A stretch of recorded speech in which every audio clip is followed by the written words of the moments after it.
Oi, gente. Pois é, o PSDB já era o partido do João Dória, né? Quem acompanha a política partidária no Brasil já sabia que o PSDB, depois da eleição de Dória em São Paulo para governador, o partido se tornou de João Dória e ele já estava brigado com o Alckmin. E agora, depois do Serra receber aquelas acusações que a gente sabe, não é? E está sendo investigado, a Justiça Eleitoral aceitou denúncia e Alckmin virou réu por Caixa 2, corrupção e lavagem de dinheiro. A denúncia contra o ex-governador de São Paulo foi feita pelo Ministério Público na chamada Lava Jato Eleitoral. O político do PSDB é acusado de receber 11,3 milhões de reais da Odebrecht durante as campanhas eleitorais de 2010 e 2014. Vale a pena lembrar que é aquela coisa. Político no Brasil, em qualquer país, né? Ele não pode botar a mão no fogo por nenhum. Mas também devemos ter a prudência que não é porque a gente diverge da política econômica do Alckmin que a gente já vai condenar ele antes do processo. Mas ao mesmo tempo que a gente diz isso, não surpreende, né? Não surpreende esse tipo de acusação, porque o PSDB foi um desses partidos que há muito tempo realizou as relações espúrias com o grande capital, com grandes empresas, como a Aldebrecht. Então, se essa acusação ficar confirmada, não a acusação, mas a sentença, acabar o processo de investigação, acabar provando a culpabilidade do Alckmin e a culpabilidade de pessoas do PSDB, em nada vai surpreender a gente, tendo em vista que, como eu digo aqui há muito tempo no canal, mas é importante insistir nesse ponto porque ele é muito importante em termos de política partidária. Qual é o ponto? A corrupção, ela não é um resultado apenas da má formação moral ou ética dos indivíduos. Sim, tem pessoas que são corruptas, que entraram na política para fazer corrupção, isso existe. Mas a corrupção também é um resultado de um desenho institucional e de relações de Estado que historicamente estimulam a corrupção e empresas que atuam para realizar corrupção e setores empresariais que corrompem os políticos e os políticos se deixam corromper e querem ser corrompidos. Então é uma relação entre o corruptor e o corrupto. E é importante lembrar isso, porque para que a gente combata a corrupção sem moralismo barato, a gente vai precisar defender, reformar o financiamento de campanha. Veja só, isso aqui tem a ver com Caixa 2, tem a ver com financiamento de campanha. Então nós temos que defender um combate à corrupção mais inteligente, não é? Essa é uma coisa logo de cara que eu preciso dizer. Bem, a Justiça Eleitoral de São Paulo aceitou a tal da denúncia, né? Por falsidade ideológica, Caixa 2, corrupção passiva, lavagem de dinheiro. Com isso, Alckmin virou réu no processo. A defesa de Alckmin afirmou que a denúncia, ora recebida pelo Poder Judiciário, dará oportunidade que até agora negada ao ex-governador de se defender e contraditar as falas injustas e as injustas acusações de que está sendo vítima, e principalmente de provar a sua improcedência das acusações. Né? E aí tem uma nota dos advogados do ex-governador que eu não vou ler porque, enfim, não interessa. Né? Se vocês quiserem ler a nota dos advogados, vocês podem ver lá. Né? Isso é importante. O PSDB estadual informou que reitera sua confiança na idoneidade do ex-governador Geraldo Alckmin. Ou seja, o PSDB, que em outros casos, assim como outros partidos, quando alguém é acusado de uma coisa grave assim, dá para trás e diz: olha, você que se vire, não vou botar minha mão no fogo. O PSDB estadual cometeu um ato de muito risco, porque ao ter colocado que reitera sua confiança na idoneidade do ex-governador, se a investigação mostrar que Geraldo Alckmin é culpado, o PSDB estadual vai ser alvo de muitas críticas por ter sido não apenas conivente, mas por ter dado cobertura, defendido e tal. Nessas horas, a recomendação é sempre aquela de cautela, não é? De quando está rolando uma investigação dessa, dizer, não quero afirmar que ele é culpado, mas também a gente não vai botar o bedelho nessa história. Acho que é uma postura prudente. Né?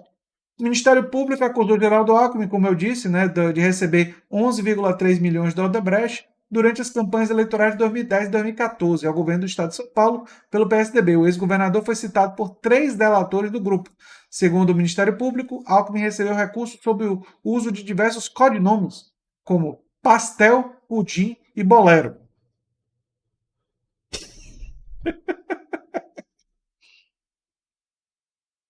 Os codinomes aqui no Brasil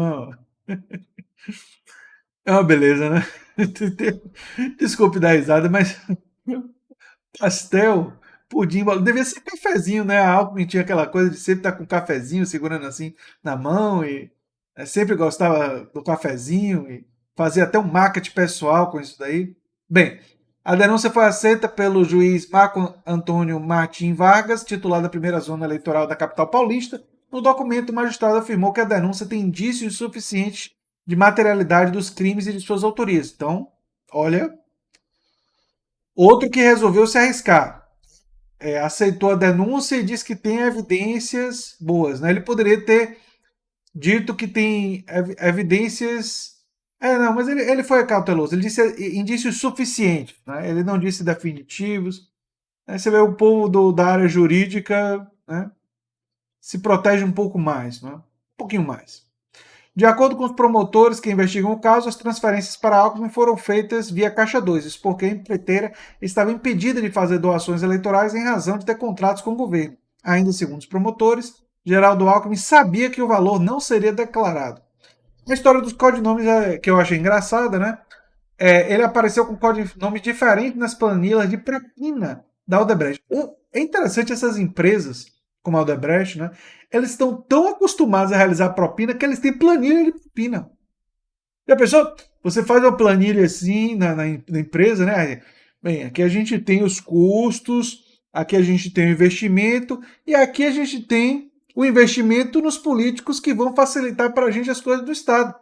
A opção definida na papelada. Né? Desculpe, mas enfim, aqui a história é meio. Né? Na campanha de 2010, o nome do ex-governador vinha associado com o nome Belém. Ainda segundo a denúncia, ele foi identificado como meia em uma tabela disfarçada que usava termos do futebol. Quem era o atacante? Ele era o meia. Quem era o goleiro? Tem que ver esse time aí. Tem que identificar. A acusação aponta que em 2010 os pagamentos foram intermediados por Ademar César Ribeiro, cunhado de Alckmin. Agora tem a ver até com a família do cara. Ademar só não foi denunciado porque, segundo os promotores, no prazo para processados pelos crimes já prescreveu por conta da idade dele. Pô, Alckmin, se isso for verdade, você botou um parente, um cunhado idoso para ser o intermediário, isso pode ser caracterizado como abuso ao idoso. Se isso for verdade. Lembrando sempre. Isso, né? O Ministério Público disse ainda que Marco Antônio Monteiro, ex-tesoureiro do PSDB e ex-secretário de Planejamento do governo paulista, intermediou os pagamentos de 2014.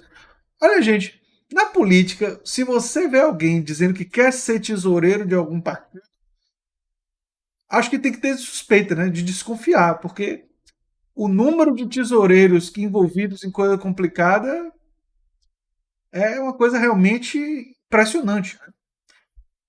Os promotores afirmaram que os pagamentos faziam parte dos planos da Odebrecht de manter e de ampliar as relações com o governo de São Paulo. Segundo a acusação, a empreiteira tinha interesse em obras viárias e em projetos de transporte, especialmente do metrô e do monotrilho.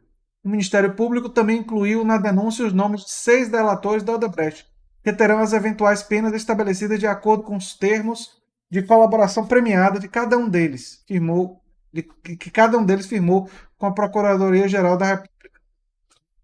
E aqui o que disse a defesa do Alckmin, o que diz o PSDB, eu já disse que dá confiança, né? E aqui a nota do Marcos Monteiro, né? Pois é. Essa é a história envolvendo o Alckmin e o PSDB. O PSDB é um partido, na época de Mário Covas e de Franco Montoro, quando foi fundado, que ainda tinha um pouquinho, era pouco, mas tinha, de social-democracia, né? Aí, com o passar do tempo, foi fazendo alianças com os setores conservadores, foi adotando uma política cada vez mais liberal na economia, cada vez mais vinculada aos interesses das grandes corporações empresariais, quer dizer, virou um partido semelhante ao que eu chamo dos democratas corporativos dos Estados Unidos, né?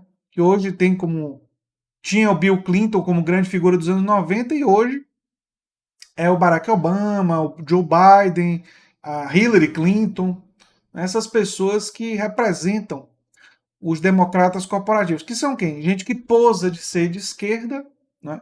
Tem toda aquela pose, né?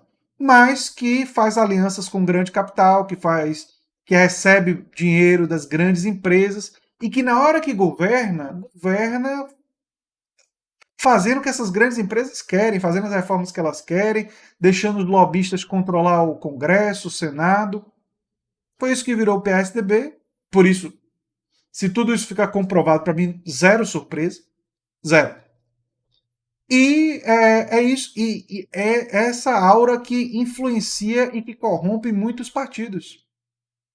E nós temos que fazer um esforço dentro do campo da esquerda para evitar que isso aconteça, porque o assédio do empresariado e o assédio das grandes corporações empresariais vai existir. Sempre.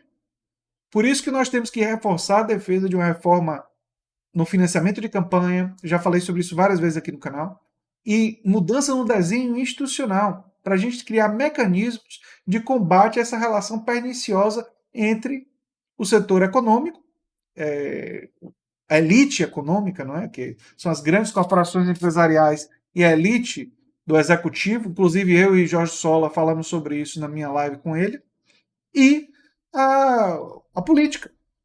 As pessoas tratam da corrupção no Brasil como se fosse assim uma espécie de são pessoas ruins.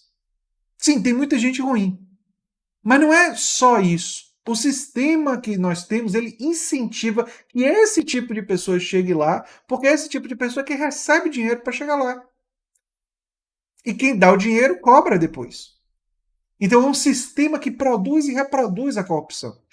Para combater esse sistema, nós temos que lutar por um outro desenho institucional, que não vai resolver tudo de uma hora para outra, eu não tenho essa ilusão, mas melhora, e para um outro modelo de financiamento de campanha, e por mecanismos mais fortes junto às instituições democráticas e junto, talvez, a alguma autarquia que tenha realmente mais independência, para fiscalizar a atividade política. Não pode ser algo que esteja submetido ao poder político. Se estiver submetido ao poder político, vai ser corrompido também. Então, essas observações são importantes porque às vezes as pessoas tratam da corrupção como se fosse fofoca. Como se fosse, aquele agora é bandido. Não é tão simples. A corrupção é um sintoma das características do Estado brasileiro. O Estado brasileiro é patrimonialista, que tem o uso privado da coisa pública, isso está conectado de forma muito intensa à corrupção, e ele é autoritário. E o autoritarismo e a concentração de poder também facilitam a corrupção. Então a corrupção é um resultado dessas características e do desenho institucional que nós temos. Claro que a política, historicamente, tem uma tendência a atrair também parte dessas pessoas que têm essas características, que fazem esse tipo de coisa. Mas se nós tivermos um outro desenho institucional, nós podemos inibir um pouco isso. Dizer que a gente vai resolver, ou vai acabar, ou acreditar em Salvador da Pátria, que fulano vai vir e vai limpar, isso daí, enfim, não tem nenhuma base histórica e são péssimas ideias. Né? As ideias boas têm a ver com movimentos sociais, com pressão e democratização da política, porque com sociedades mais democráticas, mais transparentes, tendem a ter menos corrupção. É isso que eu tinha para dizer sobre esse assunto. Se você gosta do que eu faço aqui no canal, se inscreva no canal, dê um like, compartilhe, se inscreva também nas nossas outras redes sociais, no Twitter, no Facebook, no Instagram. Nós temos todos os links no comentário fixado, assim como a fonte para esse vídeo. Inclusive o Instagram está sendo administrado por minha esposa e eu agradeço muito ela por estar atuando no Instagram, no Facebook, administrando essas redes aí. Ela que é uma pessoa muito ocupada, mas quando sobra um tempinho ela dá uma olhada nessas redes para mim e eu agradeço bastante. Espero que vocês acompanhem também. Em breve eu vou fazer um vídeo sobre redes sociais aqui do canal. Um abração, gente, e até o próximo vídeo. Tchau, tchau.